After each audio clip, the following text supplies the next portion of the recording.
이번 주의 토라 포션의 말씀은 바이가시라고 하는 그런 제목입니다. 그래서 요셉에게 형제들이 가까워지고 또 요셉과 그의 형제들이 가까워지는 그 이야기, 또 하나님과 우리가 가까워지는 그 이야기 속으로 하나님께서 우리를 부르십니다. 사실 어떤 그 관계의 회복, 그러니까 관계가 다시 가까워진다라고 하는 것은 마치 꼭지점에 계신 그 하나님과 우리가 가까워질 때 그냥 하나님과 나 사이만 가까워지는 것이 아니라 하나님과 나 그리고 나의 형제들과의 그 관계도 자연스럽게 가까워지게 되죠. 그래서 이 가까워지다라고 하는 이 바이가시의 말은 원래는 이제 그 나가쉬라고 하는 그 히브리 말에서 나왔는데, 그러니까 이 나가쉬라고 하는 말은 그냥 가까워지다라고 하는 그런 뜻도 있습니다만은 해산하다 혹은 다시 하나가 되다라고 하는 그러한 많은 그 의미를 갖고 있습니다. 그래서 이 44장 18절의 말씀을 보면 유다가 그에게 가까이 가서라고 하는 이 구절이 이제 이번 주의 토라 포션 제목이 되겠고요. 이 나가쉬라고 하는 것의 수치, 그러니까 숫자 값을 보면 353이라고 하는 그 숫자가 나오고, 그것이 히브리어의 다른 단어로 이 마슈나라고 하는, 그러니까 기름 부으시다라고 하는 뜻과 연결이 됩니다. 그래서 형제가 연합하여서 동거하는 것, 가까워지는 것이 이 제사장의 수염에 또 옷깃에 흐르는 그 기름 부으심과 같은 것이라고 성경은 우리 가운데 말씀하시고 있죠. 그래서 가까이 가는 것, 이 가까이 가는 것은 또 다른 의미에서는 왜 가까이 나오느냐, 이 가까이 가는 어떤 이유에 대해서 다른 뜻이 한 가지가 있는데, 이 나가시라고 하는 뜻이 그 대가를 요구하다, 그러니까 지불을 요구하다라고 하는 그런 뜻을 갖고 있습니다. 그러니까 이 가까이 간다라고 하는 것은 어떤 대가를 지불하기 위해서이기도 하고요, 또 지불을 요구당하는 일이기도 하다라고 하는 것이죠. 우리 이 개념을 이 예배의 개념으로 잘 이해해야 되는데, 왜냐하면 이 구약에서의 예배라고 하는 것은 하나님께 가까이 나아가기 위해서 봉헌의 예물을 드리는 것이 예배였습니다. 그러니까 봉헌의 예물을 드리는 가장 큰 이유는 가까이 가기 위함이었습니다. 다른 그 우상 숭배자들이 그들의 신들에게, 그것도 거짓 신들에게 예배하는 이유는 투자의 개념이죠. 내가 이걸 바치면 해를 입지 않는다거나 아니면 복을 얻는다거나 이런 계통으로 이제 봉헌물을 드렸다라고 한다면, 하나님을 예배하는 이 예배자들은 하나님께 어떻게든 더 가까이 나아가고 싶어서요. 그러니까 그 목적이 하나님께 있다라고 하는 것입니다. 하나님의 기쁘심이 되기 위해서. 그래서 이게 그 봉헌물이라고 하는 것이 이 카라브 코르반이라고 해서, 이 코르반이라고 하는 건 가까이 가기 위해서 드리는 뇌물, 선물, 이런 뜻을 갖고 있죠. 그렇기 때문에 예배는 어떻게 해서든 우리가 하나님께 가까이 가려고 몸부림치는 어떤 그런 행위라고 할 수가 있겠습니다. 하나님께 가까이 가야 하나님의 음성을 듣고 또 하나님의 마음을 우리가 깨달을 수 있고, 거기에 자유가 있고 거기에 빛이 있기 때문에, 우리는 사실 그렇게 창조되었기 때문에 그게 우리의 어찌 보면 영적인 본능입니다. 하나님께 가까이 가고 싶은 마음이요, 그 하나님을 만나고 싶은 어떤 그러한 이 생각, 또 그러한 갈망으로 하나님께 나아가는 것인데, 유다는 지금 요셉에게 가까이 나아가는 데 있어서 자기의 목숨을 지불합니다. 자기의 목숨을 대가로 베냐민을 풀어달라라고 하는 이 말로부터 형제의 회복이 일어나게 되는 것을 우리가 보게 됩니다. 이 굉장히 중요한 것인데, 연합을 위해서 목숨을 걸지 않으면 연합이라고 하는 것이 그냥 어떤 친교 정도의 수준에서 그쳐버리게 됩니다. 사람이 자기의 친구를 위해서 목숨을 버리면 이보다 더 큰 사랑이 없다라고 예수님께서 말씀을 하셨는데요. 유다가 베냐민을 위해서 자기의 모든 생애를, 남은 생애를 다 내어주겠다. 나는 이제 노예가 되겠습니다. 애굽에서 내가 노예가 될 테니, 내가 감옥에 갇히고 노예가 될 테니 이 베냐민을 풀어주소서라고 하는, 형제를 위해서 자기의 목숨을 버리는 그 사랑의 고백이 있고서야 요셉과 그의 형제들이 다시 부둥켜 안고 하나가 되게 됩니다. 이게 연합의 실마리라고 하는 것이죠. 누가 뭐 어떻게 해야 된다, 그 사람이 어떻게 해야 내가 그 사람 뭐 받아줄 것이다, 뭐 어떤 식으로 돼야지 우리가 뭘 연합을 이룰 수 있다, 뭐 한 세 사람을 만들 수 있다, 통일을 이룰 수 있다, 여러 가지 이야기를 할 수가 있겠지만은 중요한 것은 나를 거기에 대한 대가로 지불해야 한다라고 하는 것을 성경은 우리에게 말씀을 하고 있습니다. 그래서 나의 삶이라고 하는 것을 담보로, 유다는 담보물이 되죠. 내가 거기에 대해서 보증, 담보, 이 아라브라고 하는 이 담보가 되겠습니다라고 그의 아버지에게도 말하였고요. 또 그 아버지인 이 이스라엘도, 야곱도 그의 아들들에게 내가 이 아들을, 베냐민을 내어주면서 이렇게 말합니다. 내가 이 아들을 너희를 위해서 잃으면 잃으리로다 라고 하면서 그 아들을 이 다른 이스라엘을 위해서 내어주는 그 사랑을 이제 베풀죠.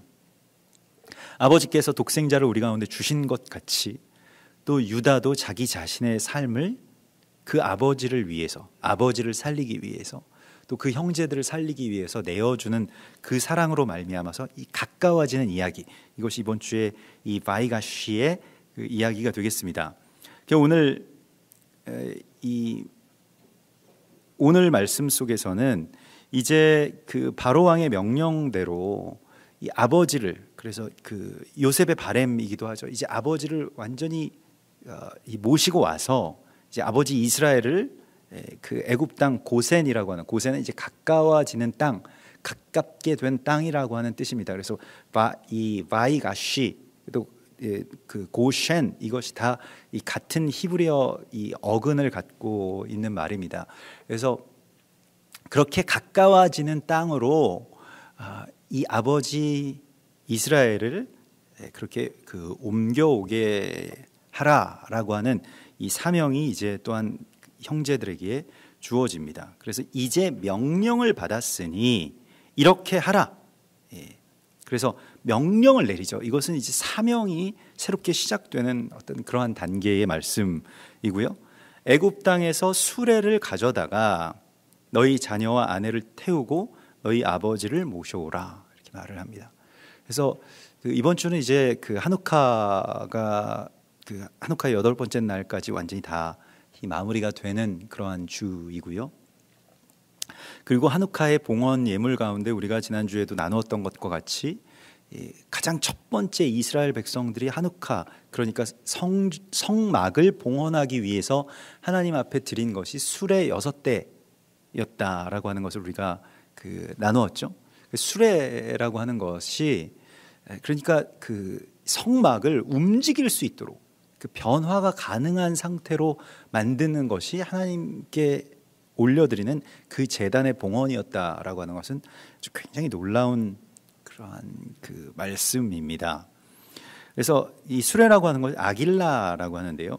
이 아길라라고 하는 것은 사실은 그 주님을 태우기 위해서 자기의 어깨를 내어드리는 것과 같은 것이죠.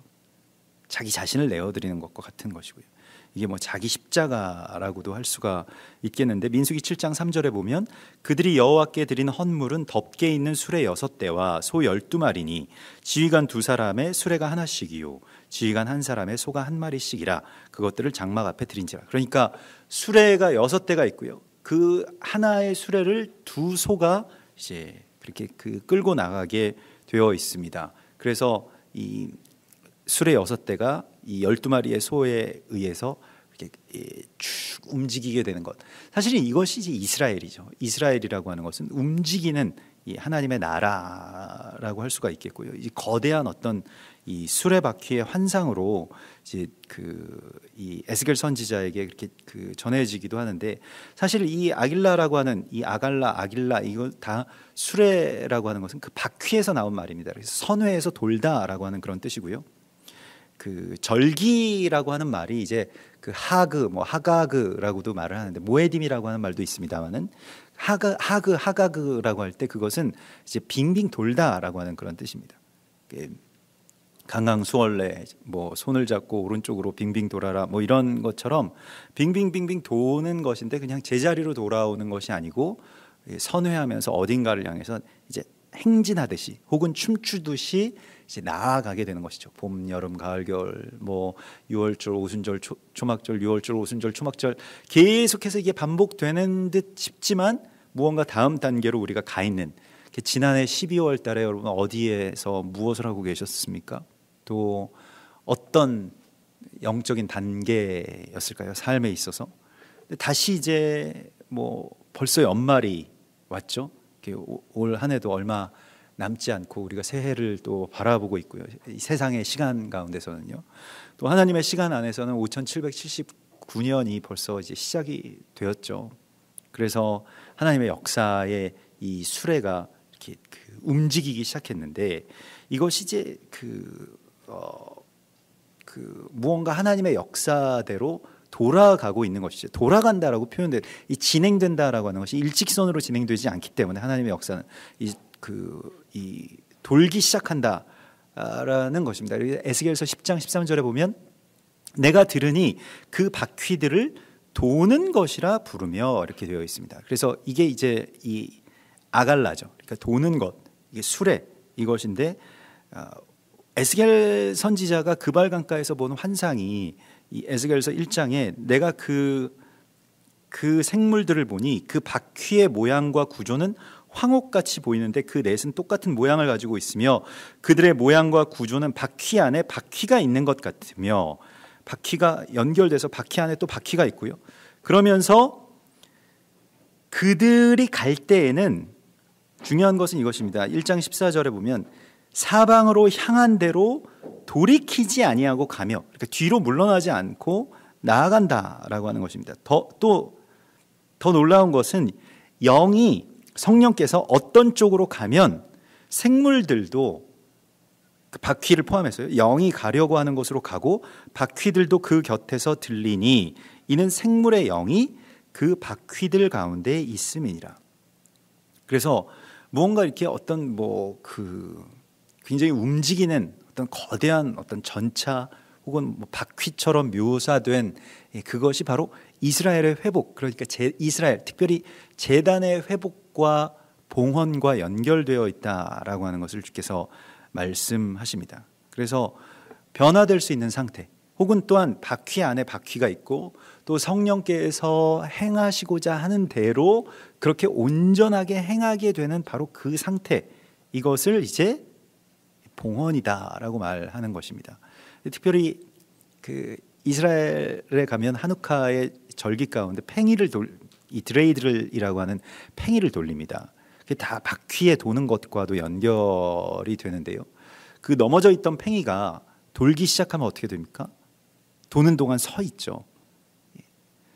이스라엘이 서기 위해서 또 하나님의 나라가 제대로 서기 위해서는 무언가가 움직이는 자들, 그 순종함으로 말미암아서 움직이는 어떤 그런 작은 움직임, 팽이를 한번 돌리기 시작하니까 일어나는 그 많은 이야기들, 하나님의 역사들이 연쇄적으로 그렇게 일어나게 되면서 이곳에 하나님께서 위대한 일을 행하셨다라고 하는 그 메시지가 써져 있는 그 팽이, 이 히브리어 알파벳을 이제 돌리면서 이스라엘 아이들이 이제 우리도 이 절기의 시간 안에서 하나님의 시간 가운데서 우리도 일어나자, 우리도 돌기 시작하자라고 하는 그런 상태로 하나님께서 나아가라고 말씀을 하시고 있는 것입니다. 그래서 오늘 이 수레가 어떤 한 매개체가 되죠. 그래서 수레를 보내서 이스라엘을 태워오라라고 하는 것이 사명입니다. 우리가 받은 사명이고요. 우리가 그 움직이지 않는 제단의 바퀴가 되어서요. 이것은 바퀴가 된다라고 하는 것은 완전하게 순종할 수 있는 그러한 상태, 또 그러한 어떤 발이 된다라고 하는 것이고요. 가장 낮은 곳으로 또 들어간다라고 하는 그런 의미가 되겠습니다. 그래서 이것을 보내서 너희 자녀와 아내를 태우고 너희 아버지를 모셔오라. 이스라엘을 태워오는 그 사명을 우리가 받은 것이죠. 교회가 마지막 때에 물론 모든 믿지 않는 자들을 구원의 자리로 인도할 사명이 있습니다. 또 다른 한 가지의 사명은 이제 이스라엘을 그 수레에 태워서 하나님의 시간과 또 하나님의 땅 가운데로 옮겨야 될 사명이 또 우리 가운데 있는 것이죠. 그래서 뭐 한국 교회도 아주 예전부터 이 키비와도 같은 그러한 이 선교 단체들이나 또 개인적으로도 그러한 사역들을 많이 하시죠. 이스라엘을 하나님이 원하시는 어떤 제 자리로 돌려보내는 어떤 그런 사명, 이제 알리야 한다고 하죠. 그래서 그것을 많이 예전부터 지원을 하고 또 그 사역들을 하는데 결국에는 또 재정적인 문제도 많이 걸려 있기 때문에요. 이게 참 쉽지 않음에도 불구하고 아주 오랫동안 이 키브에서 헌신적으로 사역해 온 것은 한국 교회의 복이라고 할 수가 있겠습니다. 지금 좀 많이 약화되기도 하고 내부적으로 여러 가지 어떤 어려움들도 있는 것은 사실입니다만은, 그러나 하나님의 역사들을 이루는 데 있어서 이스라엘을 그렇게 하나님의 시간 가운데로 이끌어들이는 여러 가지 어떤 움직임들, 또 그런 사역들이 주께서 교회에게 주시는 어떤 명령, 그런 사명이라고 하는 것을 우리가 깨달아야 할 것입니다. 그래서 우리가 하나님의 마음을 잘 모르고 그냥 나의 어떤 상태에 집중해서 살아갈 때에는 별로 그렇게 크게 신경 쓰지 않았던, 내 삶에 사실 자기 삶이 그렇게 완벽하게 다 세팅되어서 다른 것에 이제 좀 관심을 기울여도 되겠다라고 할 정도의 사람들이 어디 있겠습니까? 다 자기 스스로가 살아가는 데 있어서 버겁고 경제적으로든 영적으로든 건강이든 시간이든 다 어려운 것은 사실이죠. 그런데 하나님께서 우리에게 이것을 위해서 우리를 부르셨다. 이게 명령을, 너희가 이제 명령을 받은 것이다. 이것은 명령이다라고 말하고 있습니다. 이건 바로 왕의 이 명령이 아니라 하나님의 명령을 바로가 지금 전하고 있는 것이죠. 그래서 명령이라고 하는 것이 이제 그 짜바라고 해서 이 짜바 이렇게 말을 하는데, 이게 짐을 맡기다, 또 이 전령을 보내다, 혹은 정돈하다라고 하는 그런 뜻을 이제 갖고 있습니다. 주께서 우리 가운데 맡겨 주시는 어떤 사명, 여기에 내가 헌신하기 위해서 기꺼이 성막의 수레바퀴로 들어가게 되는 것, 그러니까 수레바퀴가 되는 것, 이것이 이제 봉헌이라고 할 수가 있겠습니다. 우리가 이 명령을 맡은 자들로서, 또 이 명령을 받아서 달리는 자들로서 이 땅 가운데 보내심을 받았다라고 하는 것은, 예수님께서 우리를 땅 끝까지 보내셨다, 내가 너희를 보내노니 라고 하는 그 말씀과도 깊이 연결이 되겠습니다. 그러면서 20절에 보면 또 너희의 기구를 아끼지 말라, 온 애굽 땅에 좋은 것이 너희 것임이니라, 이렇게 말하고 있습니다. 기구를 아끼지 말라라고 하는 말은요, 사실 기구라고 하는 것은 굉장히 많은 어떤 뜻으로 쓰입니다. 영어로는 이제 무슨 stuff 이렇게 되겠습니다만은, 그 히브리 말로는 이제 켈리라고 하는데, 이 기구라고 하는 것이 그릇도 되고요, 혹은 악기도 되고요, 성전의 기물도 다 이 켈리라고 하는 말을 씁니다. 어떤 물건, 기구, 그런데 무엇을 하기 위해서 준비하는 것을 켈리라고 합니다.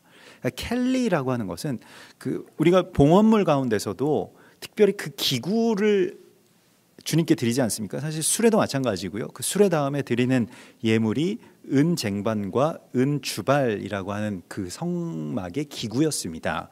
이것은 그 주발이라고 하는 것이 나누기 위한, 나누기 위해서 만든, 이 미즈라크라고 해서 나누기 위해서 만든 그릇이라는 뜻입니다. 그러니까 그냥 우리가 그릇도 여러 가지 용도가 있잖아요. 국그릇, 밥그릇, 모든 그릇들이 있는데, 여기서 주발이라고 하는 것이 무엇을 물 뿌리게, 그러니까 뭘 뿌리다라고 하는 그런 뜻에서, 미즈라크는 그래서 뿌리고 나누다라고 하는 뜻에서 나온 말이거든요. 그릇 자체가 나를 위한 그릇이 아니라 벌써부터 그릇이 만들어질 때부터 뭘 나누기 위해서 만들었다라고 하는 것입니다. 그러니까 그래서 여기서 이 기구를 아끼지 말라라고 하는 이 말씀은 물론 애굽의 좋은 것들을 다 가지고 가서 이제 이스라엘을 데려오라라고 하는 그 말이기도 하지만은 준비된 것 혹은 뭐 방패를 들다 예비되다 이런 뜻이거든요. 그래서 여기에 대해서 아주 충분하게 준비하라. 이 기구를 아끼지 말라라고 하는 것은요. 준비를 아주 철저하게 해라라고 하는 그러한 말도 됩니다. 그래서 잠언 25장 4절에 보면 은에서 찌꺼기를 제하라 그리하면 장색에 쓸만한 그릇이 나올 것이요. 여기도 이 기구라고 표현된 그 이 켈리라고 하는 단어가 장색에 쓸만한 그릇, 그게 바로 켈리입니다. 찌꺼기가 제거되어야만 온전한 그릇을 하나님 앞에 드릴 수가 있고요. 우리가 완전히 준비되었다. 하나님의 이제 말씀대로 살 준비가 되었습니다. 성령께서 나에게 말씀하시는 것에 대해서 순종할 준비가 되었습니다. 라고 고백할 수 있는 바로 그것이 이제 이 봉헌이죠. 그래서 이 웨일즈의 그 봉헌이 그 웨일즈의 부흥이 있었을 때에도 이반 로버츠라고 하는 그 어떤 무명한 뭐 전도사였죠. 뭐 전도사 그 뭐 정식으로 뭔가 어떤 안수를 받은 목회자는 아니었기 때문에 그 뭐라고 표현 그냥 형제라고도 표현하기도 하는데 아무튼 이 이반 로버츠라고 하는 이 탄광 마을의 어떤 작은 그 교회에서 이 모라이아라고 하는 어떤 작은 교회에 아주 그 추운 그 이 기도 모임 몇 명 되지 않는 이 기도 모임을 인도하는 그 이반 로버츠가 오랫동안 이와 같이 이제 저녁마다 모여서 그 탄광 노동자들 얼마나 힘들어요.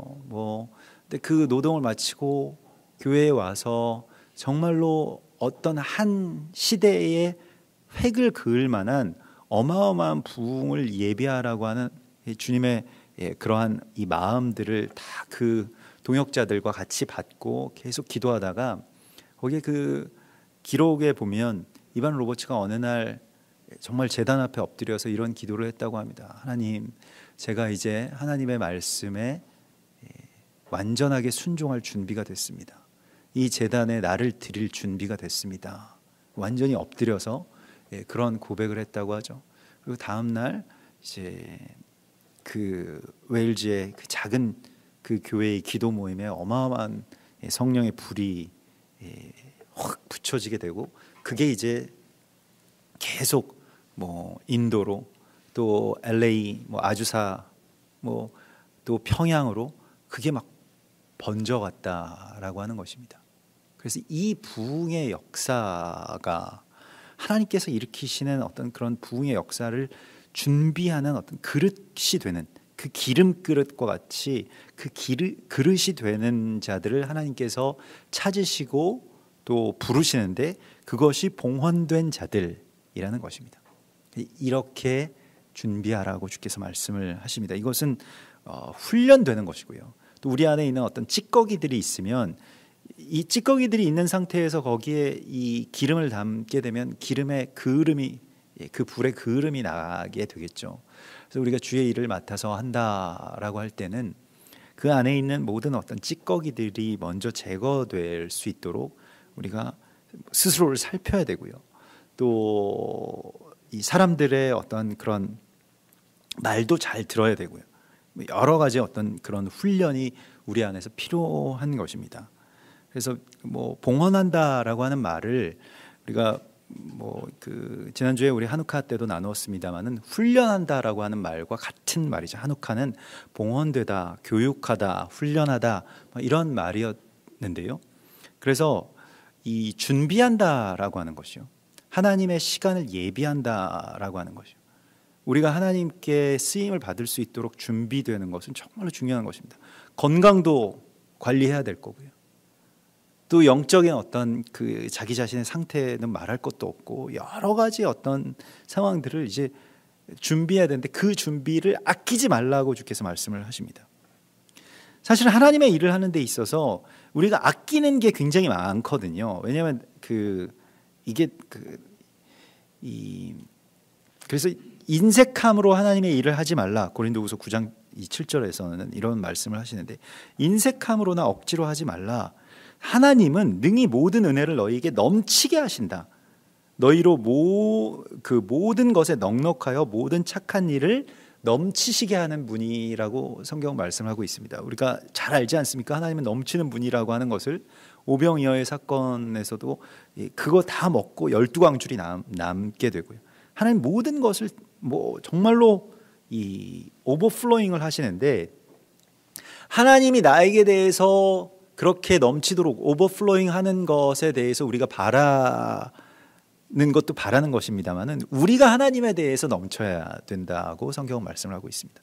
내가 하나님께 대해서 정말 그냥 하나님께서 원하시는 것이 뭐 5이라고 하면 그 이상, 그 갑절을 우리가 계속해서 그것을, 우리도 하나님의 성품으로 그것을 채우고 드리는, 하나님이 원하시는 것보다 우리가 더 할 수 있는, 그것이 우리에게 필요한 것이죠.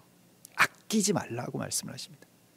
그래서 좀 우리가 소망해야 될 것은 주님을 깜짝 놀라게 하는 사람이 되어야 됩니다. 다윗이 그랬잖아요. 그냥 뭐 1년에 7번만 예배하면 되는 겁니다. 이스라엘은 뭐 율법에 따르면 1년에 7번만 성전에 나가서 예배하면 이스라엘 남자들의 예배는 다 끝난 거예요. 물론 뭐 일주일에 뭐 한 번씩 가정에서 뭐 안식일을 지키고 이런 일들이 있습니다만은, 예루살렘에 가서 하나님 앞에 나아가서 예배드리는 거 1년에 7번이면 됐습니다. 우리보다 더 적죠. 우리는 일주일에 뭐 한 번씩 그 주일 성수를 해야 됩니다만은, 성경적으로는 그 주일 성수라고 하는 것이 꼭 예배당에 나가는 것을 의미하는 것이 아니었기 때문에요. 물론 뭐 거룩한 모임으로 모이라, 뭐 이 말을 가지고 또 금요일 날 꼭 모여야 된다, 뭐 토요일 예배를 드려야 된다 이렇게 주장하시는 분들도 있습니다만은, 사실 거룩한 모임이라고 하는 것은 막 이렇게 공적인 모임만 거룩한 모임이 아닙니다. 가족들이 모여도 그게 거룩한 모임이죠. 성회라고 하는 것은 그 개념이 굉장히 작을 수도 있고 뭐 그럴 수도 있습니다. 뭐 이와 같이 모이는 것도 거룩한 모임이죠. 근데 다 거룩한 모임인데, 문제는 무엇이냐면 다윗과 같은 경우에는 그걸 그렇게 하나님을 가깝게 만나는 것을 계속하고 싶어 했죠. 그래서 다윗의 장막이 세워진 거 아닙니까? 다윗의 장막에 그 언약궤를 가져다 놓고, 또 아무런 장벽 없이, 또 아무런 차별 없이 에돔의 예배자들, 이방의 남은 자들 다 와서 같이 경배하고요. 또 실력이나 뭐 경력에 상관없이 이 각 시간을 제비 뽑기에서 마치 군대와 같은 어떤 조직으로요, 그렇게 예배하기 시작했죠. 그래서 그것을 뭐 1년에 뭐 365일 24시간 예배였다라고 그렇게들 많이들 말씀을 하시죠. 정말로 밤에도 예배하고요, 아침에도 예배하고요, 낮에도 예배하고요. 계속해서 하나님께 언제든지 예배하고 싶은 어떤 그러한 갈망으로 성경에 1년에 7번 그렇게 너희 남자들은 하나님 앞에 보일지니라 라고 하는 이 말씀을 얼마나 오버플로잉 했습니까? 하나님이 정말로 기뻐하시는 거예요.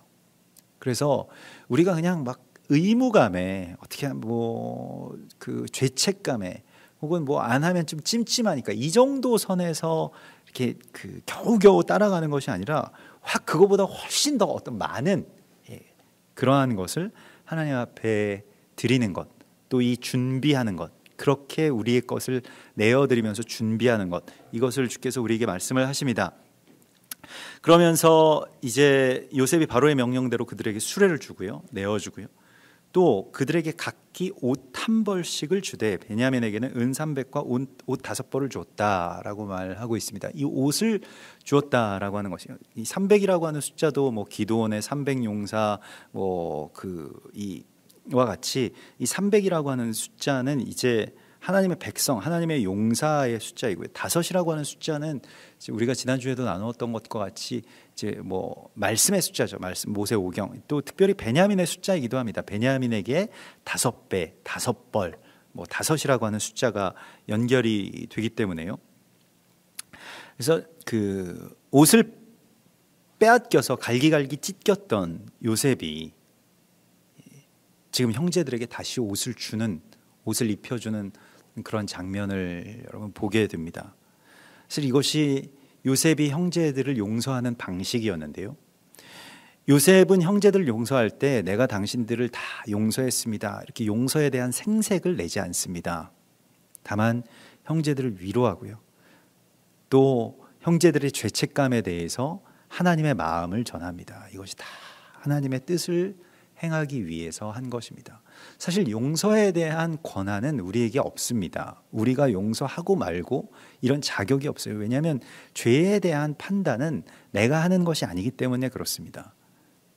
다만 우리의 자격은 용서에 대해서 간구하는 것이죠. 하나님 용서해 주십시오. 하나님 저를 용서해 주시고 저 사람을 용서해 주십시오라고 하는 용서의 간구가 우리 가운데 있어야 되는 것이죠.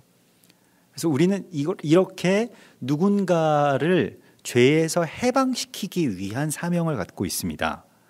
그것을 이제 성경에서는 이제 용서, 오늘 십자가의 그런 전달자라고도 우리가 그렇게 찬양한 것처럼 용서를 전달하는 자가 되는 것이죠. 요셉이 형제들에게 얼마나 상처가 많습니까? 그러니까 일반적으로 생각하면 형제들 평생 원망하고 미워하고 이렇게 왔으면 정말 잘 됐다, 사실 그렇게 생각하지 않겠습니까? 우리가 실제 이게 내 일이라고 생각하면 나를 누군가에게 팔아넘긴다, 내 옷을 뺏어서 찢어서 거기에 피를 묻혀서 아버지에게 죽었다라고 말하고 팔아넘기고 애굽의 감옥에 갇히게 하고 노예가 되게 한 그 장본인들 앞에서 지난 13년 동안 이 받아왔던 그런 그 많은 모진 고생과 수모에 대해서 갚고 싶지 않겠어요? 최소한 형제들을 죽이지는 않는다고 하더라도 이제 내가 당한 만큼 너도 당해봐야 된다라고 하는 게 보통 일반적인 사람들의 생각 아니겠습니까? 그런데 요셉은 그런 게 없어요. 이 모든 것들에 대해서 감사의 마음을 전합니다. 이게 진심이었습니다. 그래서 형제들이 오히려 더 지난 13년 동안 너무 큰 죄책감 가운데 시달려 왔죠. 그 형제를 팔아넘긴 그러한 그 무정한 형제로서 살아간다라고 하는 것은 실은 자기 자신이 정말 가장 고통스러운 일입니다. 자유함 가운데서 살아가지 못하고 누군가를 계속해서 미워하고 또 가해한 그 가해자로서 살아간다라고 하는 것은 그것은 더 힘든 일이 되겠죠. 근데 요셉은 그 형제들에게 당했던 것을 선으로 갚습니다. 형제들에게 옷을 빼앗겼으면 다시 그 옷을 입혀주는 자로 서는 것이죠. 예수님께서 베드로에게 3번 부인을 당하셨다면 베드로에게 찾아가셔서 너 왜 3번 부인했냐, 닭 울기 전에 내가 너를 봤다, 이런 말씀을 하지 않으시고 3번 물어보시죠. 네가 나를 사랑하느냐? 내가 주님을 사랑합니다 라고 하는 그 고백을 할 수 있는 질문을 해주시는 거예요. 어떤 의미에서는 그 옳은 질문으로 다시 그것을 회복시켜 주시는 것이죠. 우리는 이러한 그 회복에 또 이러한 어떤 용서의 기회를 만들어주는 사람이어야 함을 성경이 우리가 말씀하고 있습니다. 이걸 어떻게 악을 선으로 갚을 수 있을까라고 하는 것에 대해서 이와 같이 요셉의 어떤 창조적인 마음으로 또 이 옷을 입혀준다라고 하는 것은 특별히 성경 안에서는 어떤 새로운 정체성을 부여하는 것과 연결이 됩니다. 그래서 우리에게 의의 옷을 입혀주시고요, 또 슬픔의 어떤 베옷을 벗기시고 기쁨의 옷, 찬송의 옷을 입혀주신다라고 말씀을 하시고 있지 않습니까? 이사야서 61장 10절에 보면 내가 여호와로 말미암아 크게 기뻐하며 내 영혼이 하나님으로 말미암아 즐거워하리니 이는 그가 구원의 옷을 내게 입히시며 공의의 겉옷을 내게 입게 하심이 신랑이 사모를 쓰며 신부가 자기 보석으로 단장함 갖게 하셨습니다. 내가 누군가에게 어떤 옷을 입히느냐에 따라서 그 사람 달라집니다. 우리가 다 사람들이 뭐 다 제각기 자기 옷을 입고 있지만 내가 입히는 옷이 있거든요. 이 사람은 이런 사람이야. 이 사람은 이런 사람이야. 이 사람은 참 존경할 만한 사람이야. 이 사람은 참 선하신 분이야. 이 사람은 참 마음이 따뜻한 분이야. 이런 옷을 우리가 다 입히잖아요. 사람들마다. 우리의 생각 안에서, 우리의 어떤 이 세계 안에서 우리가 누군가에게 어떤 옷을 입히느냐에 따라서 그의 정체성이 달라지게 되는데, 야곱, 그 이스라엘이 자기 아들에게 채색 옷을 입혔던 것과 같이 그것이 그의 사랑의 표현이었고, 또 그것이 언약의 어떤 그 징표였죠. 이 채색 옷이라고 하는 것이 이제 이 조각조각이 연결되어서 붙여지다라고 하는 이 연합과 회복의 그러한 사명을 그의 아들에게 부여했던 것처럼, 우리가 누군가에게 어떤 옷을 입히느냐에 따라서 그의 정체성이 달라지게 되는 것입니다. 그리스도 예수께서는 우리에게 제사장의 옷, 의의 옷을 입혀주십니다. 이 옷을 입혀주시, 그래서 우리도 누군가에게 옷을 입혀주는 자로서, 또 주님께서 말씀하신 어떤 이 복을, 또 축복을 그렇게 전하는 자로서 우리가 서야 됩니다. 그러니까 이게 굉장히 기쁜 일인데요. 여러분, 이 일들을 내 안에서 하기 시작하면 여기에는 너무너무 큰 기쁨이 있습니다. 내가 어떤 사람들을 바라볼 때 정말로 이 사람을 기쁨의 옷으로, 정말 의의 옷으로 그렇게 내가 입히기 시작하면 만날 때마다 너무 큰 어떤 그런 그 즐거움이 있죠. 이것은 그 사람 자체의 이 몸뚱아리보다 어쩌면 더 큰 것이죠. 옷이라고 하는 것은 몸보다 늘 크기 때문에요.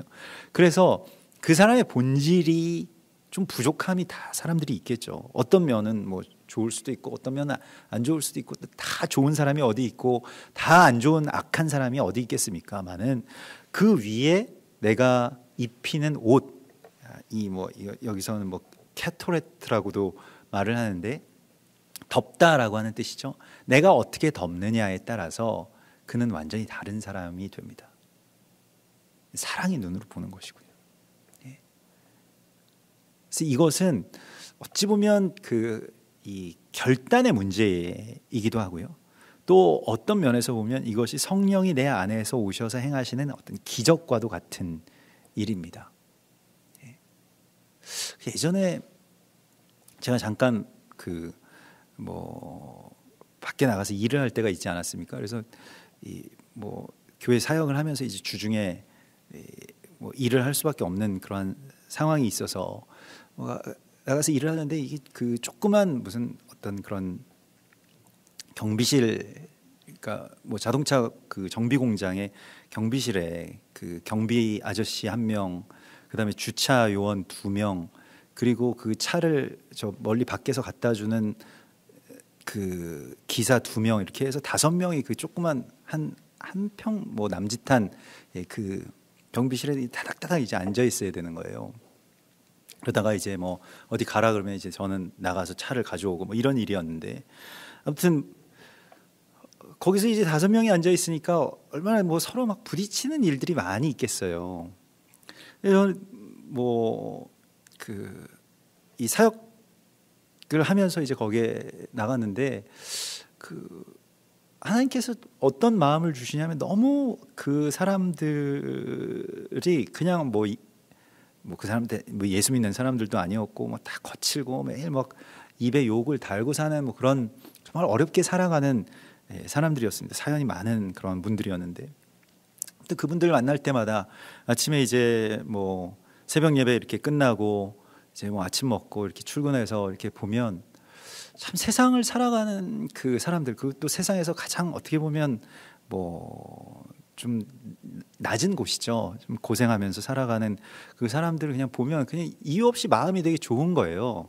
사실은 가보면 그 경비 아저씨는 저보다 이제 나이가 많으셨지만 나머지는 뭐 다 20대 막 참 뭐 어렵고 불우하게 산 뭐 그런 청년들이었습니다. 그래서 뭐 집에 있는 뭐 쥐포라도 하나 가져가서 이제 난로에 구워 먹으면서 뭐 이런저런 얘기들을 듣다 보면 참 이 사람들 정말 좋은 사람들이다, 이런 마음들이 늘 이렇게 막 부어졌었거든요. 그래서 뭐 제가 항상 뭐 가서 얘기할 때마다 싱글벙글하고 뭐 같이 얘기하면서도 너무 즐겁게 얘기하고 뭐 그렇게 대하니까 이분들도 나중에 마음이 많이 풀어져 가지고요.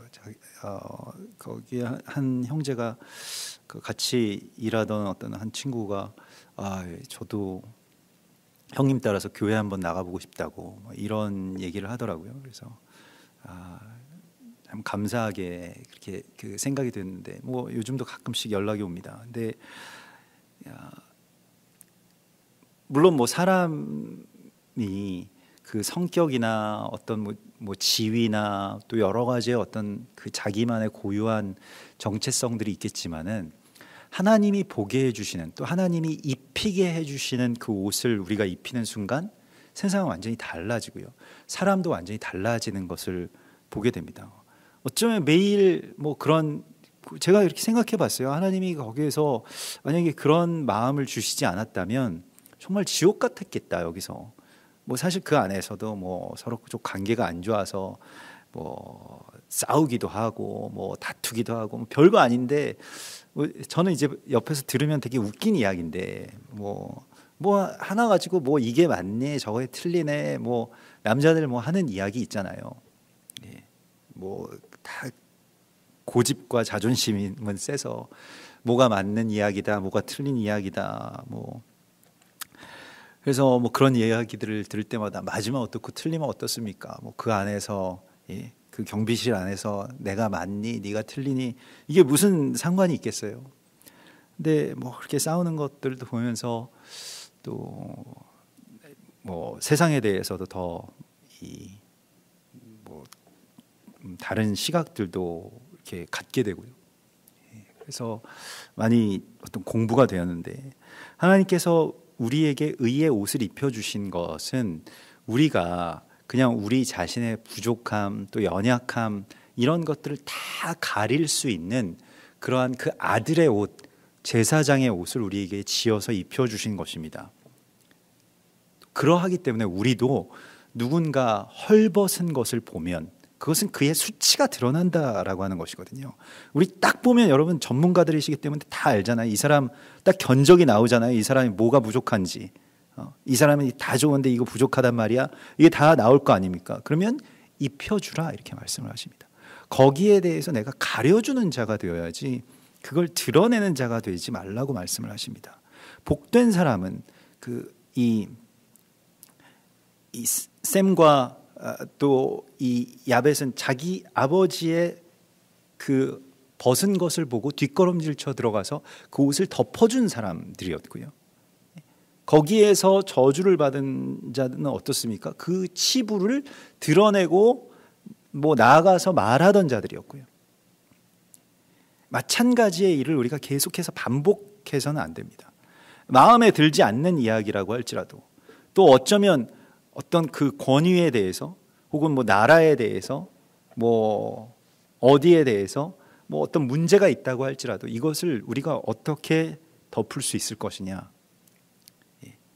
그 덮는 것만이 뭐 다 능사냐 뭐 이렇게 말을 할 수도 있겠습니다만은 우리에게 있어서는 이것은 사명입니다. 이것을 어떻게든 옷 한 벌씩을 나누어 주어서 덮을 수 있게 하는 것. 그것을 이제 요셉이 행하고 있는 것을 우리가 보게 됩니다. 주께서 우리를 그렇게 하셨던 것과 같이 우리도 누군가의 부족함을 보면서 그 옷을 덮어줄 수 있는 그러한 자들이 되라고 말씀을 하십니다. 그래서 23절에 보면 이와 같이 아버지에게 보내되 여기서 순나기 열필에 아름다운 물품을 실리고요. 암나기 열필에는 곡식과 떡과 양식을 그렇게 싣게 하는 것을 보게 됩니다. 이 순나기라고 하는 것과 암나기라고 하는 것은요, 그 영적인 의미가 있습니다. 이 순나기를 하모르라고 하고 암나기를 아톤이라고 하는데요. 이 하모르라고 하는 이 순나기는 이게 끌어오르다, 들끓다, 혹은 막 이게 아주 그 열정적인 사랑이라고 하는 것은 그 질투의 끌어오름과 같이 일어나는 일이죠. 그러니까 사랑을 하는데 이 끌어오름이 없다, 질투가 없다라고 하면 그래서 일종의 어떤 뭐 사랑이라고 하기는 좀 어렵다는 겁니다. 그래서 이게 하마르에서 나온 것인데 막 열정적인 어떤 사랑, 뭐 그 열정적인 힘 이런 것을 말합니다. 그게 순나귀에게 있다라고 하는 것이고요. 암나귀의 정체성은 무엇이냐면 아톤이라고 하는 것은 인내입니다. 지속하다라고 하는 그런 뜻입니다. 그래서 나귀가 자기 체중의 4배 이상이 되는 짐을 싣고 계속 그냥 뭐 지쳐서 정말 쓰러질 때까지 계속 간다는 거죠. 그러니까 그 말은 좀 그 다루기 힘들고 예민한 어떤 짐승인 반면에 나귀는 굉장히 충직한 어떤 짐승으로 그렇게 그 알려져 있습니다. 주인이 주는 이 먹이만을 먹고요. 다른 사람들 아무리 줘도 이제 안 먹는다라고 하는 거죠. 그래서 그 스가랴서 9장 9절에 보면 시온에 따라 크게 기뻐할지어다 예루살렘에 따라 즐거이 부를지어다 내 왕이 내게 임하시나니 그는 공의로우시며 구원을 베푸시며 겸손하여서 나귀를 타시나니 나귀의 작은 것 곧 나귀 새끼니라 이렇게 하셨죠. 여기서 예수와께서 타신 그 나귀가 아톤입니다. 그러니까 암나귀죠. 인내로 주님 태우는 것입니다. 우리가 주님을 태우는 나귀와 같이 되어야 되고요. 또 민수기 22장 27절에 보면 그 발람이 하나님의 사자가 앞에 서 있고 이 발람이 가는데 이 나귀가 여호와의 사자가 서 있는 것을 보고 자기 무릎을 꿇고 이 엎드리죠. 그래서 발람을 태우고 더 이상 앞으로 나가지 않는데 발람 계속해서 때리고요. 나중에 나귀가 너무 화가 나서 발람한테 막 뭐라고 말을 합니다. 나귀가 말을 하죠. 그래서 나귀가 발람에게 이르되 나는 당신이 오늘까지 당신의 일생 동안 탄 나귀가 아니냐? 내가 언제 당신에게 이같이 하는 버릇이 있었더냐? 그가 말하되 없느니라 이렇게 말합니다. 그래서 나귀가 발람을 살리는데요. 평생 충직한 이 어떤 신복으로서 이 한갓 이 짐승도 그 앞에 섰는 어떤 그 여호와의 사자를 보고 엎드려서 그 주인을 이렇게 지켜내는 어떤 그런 충직한 나귀의 모습을 우리가 이 안에서 보게 됩니다. 그래서 요셉이 암나귀와 이 순나귀를 그렇게 이 보내는 어떤 그러한 이 장면이 이스라엘을 모시고 와야 되기 때문에요. 우리가 지금 마지막 때에 우리의 사명은 물론 열방 선교의 사명이 있습니다만은 이스라엘을 어떻게든 모셔와야죠. 유대인들을 어떻게든 그리스도 예수께로 모셔와야죠. 근데 이 사명이 우리 가운데 있는 것입니다. 교회의 사명이죠. 어떻게 모셔올 수 있을까요? 우리가 정말 인내로서 이 일을 이루어야 되는 것이고요. 또 뜨거운 사랑으로서 이 일을 이루어야 함을 이 요셉이 보내는 이 암나귀 얼필과 순나귀 얼필의 모습 가운데서 또 만날 수가 있습니다. 그래서 우리가 지금 이 이스라엘을 요셉에게로, 이스라엘을 바로에게로, 이스라엘을 그리스도 예수께로 그렇게 데리고 와야 되는 그 사명이 있기 때문에요. 이것에 대해서 충분히 준비하고 또 이것에 대해서 이렇게 인내하고 또 뜨겁게 이 일들을 행하라고 말씀을 하십니다. 그러면서 형들을 보내면서 그들에게 이르되 당신들은 길에서 다투지 말라. 물론 뭐 많은 어떤 물자들이 있기 때문에 그런 말을 했겠죠. 그러나 길에서 다투지 말라라고 하는 말은 그 사명을 행함에 있어서 지금 우리에게도 주시는 메시지가 굉장히 많이 있습니다. 사실 하나님의 이 역사를 이루는 데 있어서 이게 거의 마지막 지점이잖아요. 마치 뭐 반지의 제왕의 그 반지 원정대처럼 이게 정말 역사적인 사명을 띠고 이 일들을 행하는데 사실 그 이스라엘을 모셔오는 이 사명 가운데서 의견이 굉장히 분분합니다. 어떻게 해야 이스라엘을 잘 그리스도께로 모셔올 수 있다라고 하는 데 있어서요. 그래서 막 우리가 유대인들과 어떻게든 뭐 하기 위해서 유대인들을 잘 모셔오기 위해서 우리 유대인들에게 가서 노방전도를 해야 된다. 어떤 분들은 회개해야 된다. 어떤 분들은 우리가 유대인처럼 돼야 된다. 우리도 코셔를 해야 된다. 뭐 유대인 집회에 참석해야 된다. 예루살렘에 가서 살아야 된다. 뭐 여러 가지의 말들이 있습니다. 다 합력해서 이루는 것이겠죠. 근데 그게 이 길을 가면서 뭐 의견이 그렇게 그 분분할 필요가 없는 것이 그 모든 것들이 다 중첩적으로 하나님의 역사를 이루는 데 있어서 그 뭐 아주 절대적인 어떤 한 가지가 아니라 다 이렇게 쌓이고 쌓여서 그 일들이 이루어지겠죠. 그것만으로도 사실 얼마나 귀합니까? 그런데 뭐 전에도 우리 그 임도현 목사님 그 요한계시록 가지고 우리 같이 이렇게 그 강의해 주실 때도 아니 근데 이스라엘을 품은 그 교회나 뭐 사역 단체나 이 사람들마다 모이면 맨날 싸운다는 거예요. 뭐 의견이 잘 안 맞아가지고 뭐 이 종말에 대한 이야기 속에서 의견이 잘 안 맞는다는 겁니다. 무슨 뭐 전천년이니 후천년이니 무슨 뭐니 뭐 얘기만 들어도 복잡해지는. 저는 신학교에서도 맨날 듣고 뭐 예전에 책 번역할 때도 뭐 그 계시록 스쿨 할 때도 여러 번 듣기도 하고 강의도 했지만 지금도 뭐 딱 물어보면 갑자기 구구단 생각 안 나는 것처럼 헷갈립니다. 뭐가 예수님이 그럼 언제 오신다는 건가 뭐 이렇게 그리고 뭐 오시면 뭐 어떻게 오신다는 건 사실 그게 중요한 게 아니거든요. 예수님 뭐 오시게 되면 오시겠죠. 다만 우리가 예수님 오시는 그 때에 그것을 맞이할 수 있는 어떤 상태인가 아닌가가 굉장히 중요한데 거기에서 가장 중요한 것은 무엇이냐면 우리가 분열되지 않는 것입니다. 종말을 기다리고요. 이스라엘을 품고요. 열방의 회복과 한세 사람을 위한다라고 하는 그 길 가운데에서 서서 그것을 이제 품고 가는데 이게 정말 어떻게 보면 이 형제들의 거의 다 풀어진 거잖아요. 요셉도 만나고 우리가 예수님도 다 만나고 한세 사람에 대한 비밀도 다 알게 되고 다 이제 됐잖아요. 그러면 이제 여기서 이 나귀에다가 이게 물자를 싣고 가서 모셔오기만 하면 되는데 사실 되게 간단한 이야기인 것 같은데 여기 굉장히 어렵다는 겁니다. 이 길에서 많은 어떤 의견차, 성격차, 뭐 우리는 노선이 다르네, 뭐 방언을 하면 안 되네, 뭐 되네, 여러 가지 어떤 이야기들이 있다는 거예요. 주께서 요셉의 입을 통해서 우리 가운데에 말씀하십니다. 너희는 제발 길에서 싸우지 좀 말아라.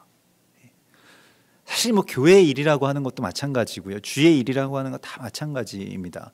그냥 다 은혜인 거예요. 근데 뭐 맞는 것도 없고 사실 틀린 것도 없거든요.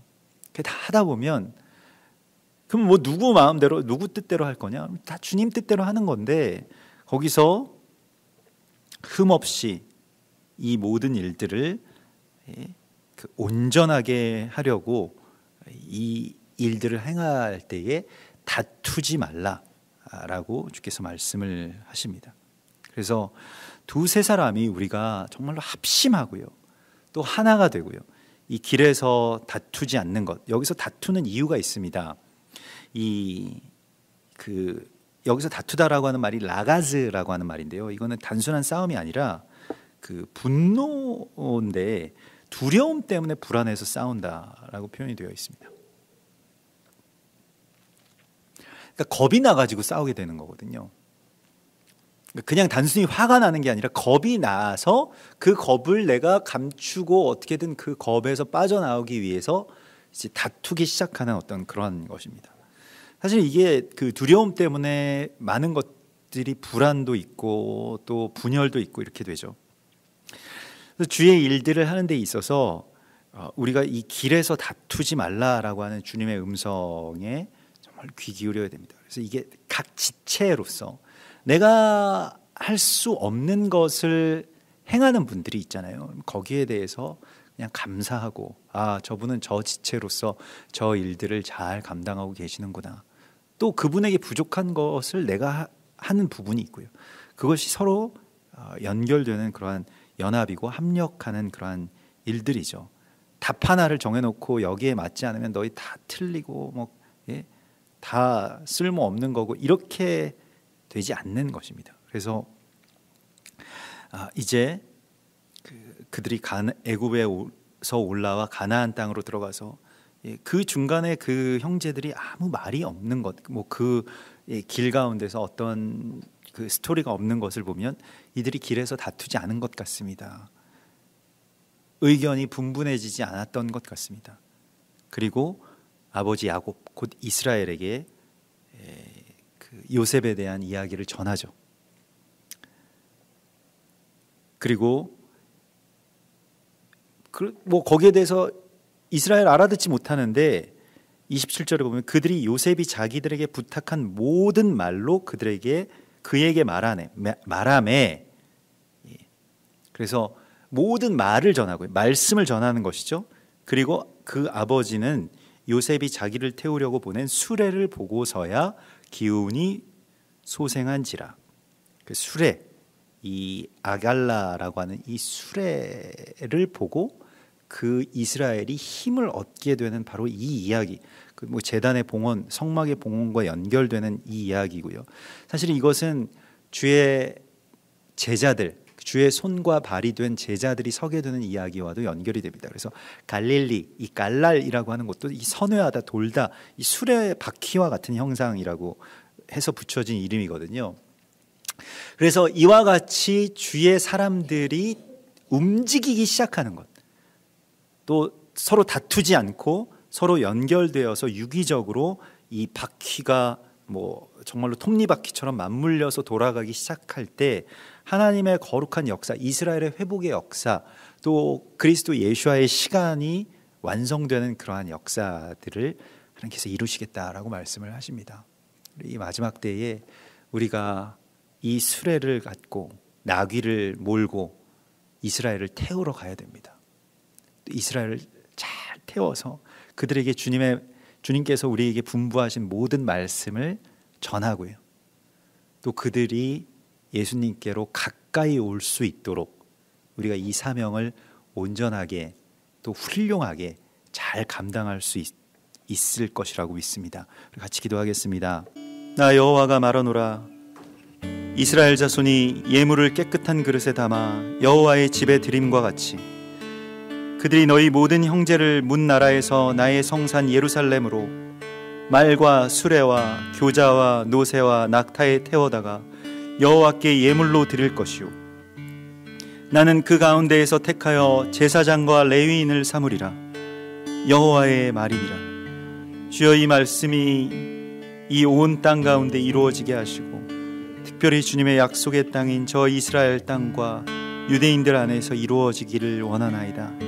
주여, 또한 우리가 이를 위해서 보내심을 받았사오니 우리가 이 길에서 다투지 않고 주님의 뜻대로 온전히 저 이스라엘을 태워 주께로 가까이 나아가게 하는 주님의 사명자들로 서게 하여 주시옵소서.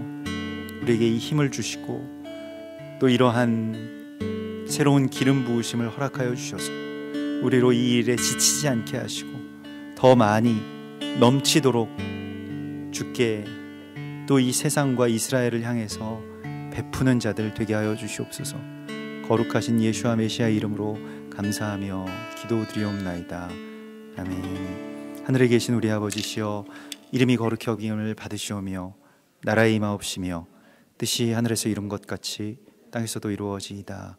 오늘날 우리에게 일용할 양식을 주옵시고 우리가 우리에게 죄 지은 자를 사하여 준 것 같이 우리 죄를 사하여 주옵시고 우리를 시험에 들게 하지 마옵시며 다만 악에서 구하옵소서.